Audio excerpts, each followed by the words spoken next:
Assalamualaikum. Kabar gembira bagi ex-WNI atau warga negara Indonesia yang telah berganti kewarganegaraannya, kini bisa kembali atau tinggal lebih lama di Indonesia dengan visa diaspora. Per November 2024 ini sudah tersedia 4 jenis visa diaspora, yakni indeks E32A, B, C, dan D. Lalu apakah perbedaannya? E32A masa berlaku 5 tahun, dapat diperpanjang dan multiple entry.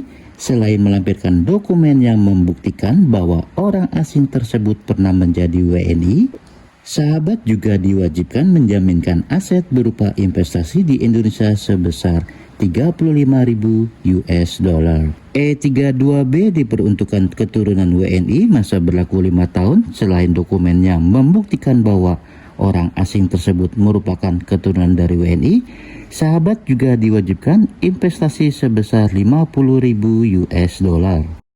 Selanjutnya E32C, visa ini lebih ringan syaratnya. Hanya membuktikan dokumen dulu pernah menjadi WNI dan hanya butuh surat pernyataan dari penjamin WNI di Indonesia. Dan satu lagi, tanpa perlu investasi. Masa berlaku visa ini 2 tahun, dapat diperpanjang dan multiple entry.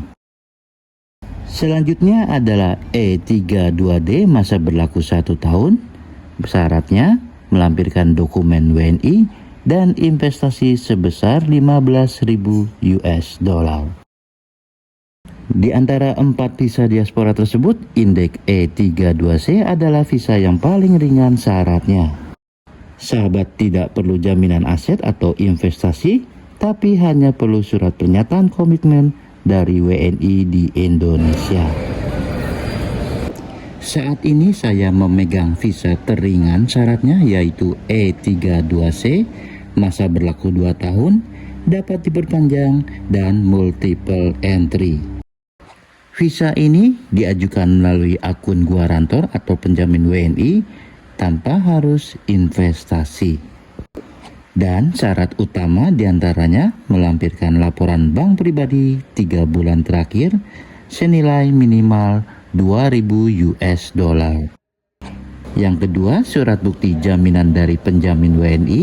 Dan yang paling penting, melampirkan dokumen bukti pernah menjadi warga negara Indonesia. Di antaranya akte lahir, kartu keluarga, paspor, buku nikah, ijazah, KTP, dan lainnya. Semakin banyak bukti, semakin tingkat approvalnya tinggi. Sedangkan syarat tambahannya hanya riwayat hidup dan rencana perjalanan. Ayo para diaspora Indonesia, silakan ajukan visanya. Jika tidak ada kendala, dalam 5 hari kerja visa akan terbit. Saya OBS Abadi, Bandara Soekarno-Hatta.